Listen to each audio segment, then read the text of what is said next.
Bismillahirrahmanirrahim. Assalamualaikum warahmatullahi wabarakatuh. Nama Septi Agustini, NIM 1914020010, PBAA Hawin Imam Bonjol Padang, dosen pengampu Meliza Budiarti MA. Selanjutnya, pembagian kalam.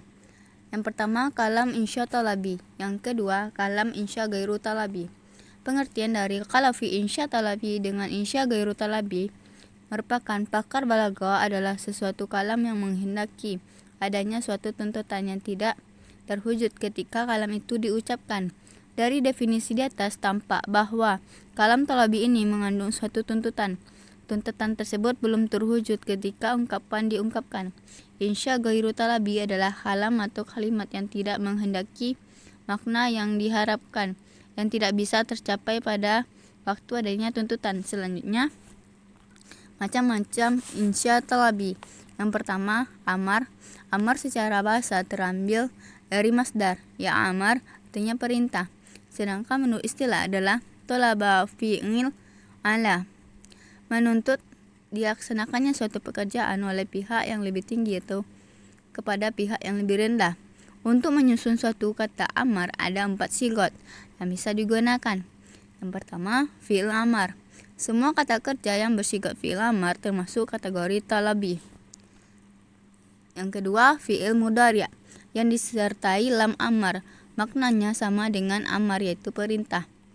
Yang ketiga, isim fi'il amar. Kata isim yang bermakna fi'il amar atau kata kerja termasuk sigot yang membentuk kalam fi'il amar. Yang keempat, masdar pengganti fi'il.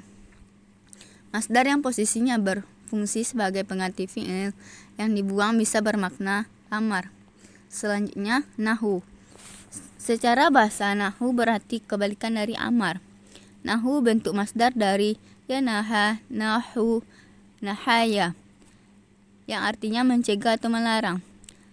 Sedangkan menurut istilah, nahu adalah talabal kafru an fi'il ala wajaha ista'ala, adalah ungkapan yang meminta agar sesuatu perbuatan dijauhi yang dikeluarkan oleh orang yang kedudukannya lebih tinggi kepada orang yang kedudukannya lebih rendah, atau mencegah untuk melakukan pekerjaan tertentu. Terdapat dalam Quran surat Al-Isra ayat 32. Selanjutnya, istifham. Kata istifhah merupakan bentuk masdar dari kata istifham. Tersebut bermakna meminta pemahaman atau minta pengertian. Secara istilah, istifham bermakna tolaba ilmi bisya'ayah, menuntut pengetahuan tentang sesuatu. Selanjutnya, huruf-huruf istifham. Yang pertama, hamzah. Sebagai salah satu adat istifham mempunyai 2 makna, yaitu tashuri, artinya ungkapan istifham meminta pengetahuan tentang sesuatu yang bersifat mufrad. Yang kedua, tashik, artinya hamzah yang digunakan untuk pertanyaan yang bersifat tashik, yaitu penisbatan atas suatu yang lainnya. Yang kedua, hal, yaitu adat istifham yang digunakan untuk menanyakan penisbatan sesuatu pada yang lain atau kebalikannya. Kelebihan adawatul istifham. Istifham adalah bentuk kalimat yang dipergunakan untuk mendapatkan informasi lebih jelas tentang suatu masalah yang belum diketahui sebelumnya. Dalam istifham terdapat beberapa cara untuk membentuk sebuah istifham, yaitu dengan adawatul istifham, yaitu yang pertama, man. Kata man termasuk ke dalam adawatul istifham, yaitu untuk menanyakan tentang seseorang. Yang kedua, ma. Kata ma digunakan untuk menanyakan sesuatu yang tidak berakal. Kata ini digunakan untuk meminta penjelasan tentang sesuatu atau hakikat sesuatu. Yang ketiga, mata. Kata mata digunakan untuk minta penjelasan tentang waktu, baik waktu masa lampau maupun waktu sekarang. Yang keempat, ayana. Digunakan untuk meminta penjelasan mengenai waktu yang akan datang.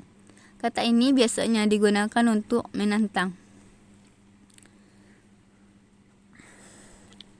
Yang kelima, kaifa, digunakan untuk menanyakan keadaan sesuatu.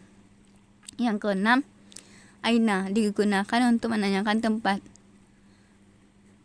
Yang ketujuh, hal, merupakan adat istifham yang digunakan untuk menanyakan penisbatan pada yang lain atau tasyik atau kebalikannya.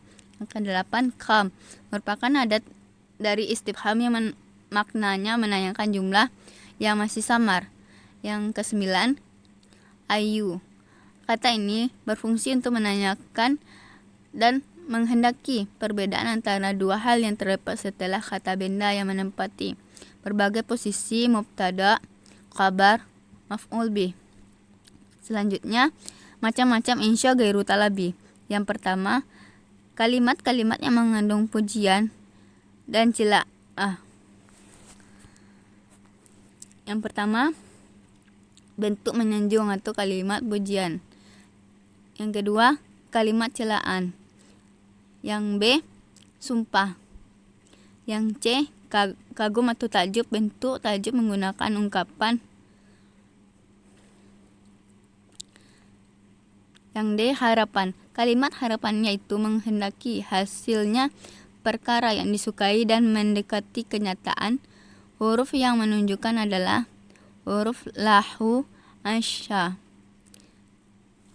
Terdapat dalam Quran surat Hud ayat 12. Sekian penjelasan dari saya. Assalamualaikum warahmatullahi wabarakatuh.